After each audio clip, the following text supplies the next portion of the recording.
जय श्री कृष्णा, राधे राधे। और भैया पहले के जौन सास रहिन ना, उनके लिए बहुत बड़ी खुशखबरी बाटे।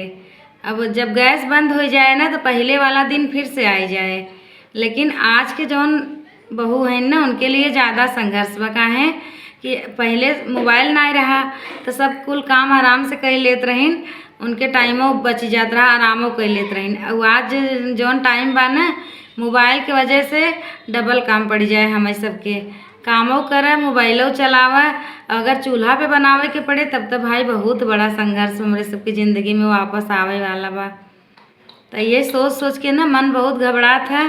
तो पहले के सास भैया कैसे करत रहीन भगवान जाने, अपने ऊपर पड़े तब समझ में आए। वो कहथिन हम कूटत रहे, पीसत रहे, तब वो खाना बनावत रहे चूल्हा पे, और गैसे का मुहनाई देखे रहे तो सब चूल्हा का मुहनाई देखत हो, गैस ये बनावे चाहत हो।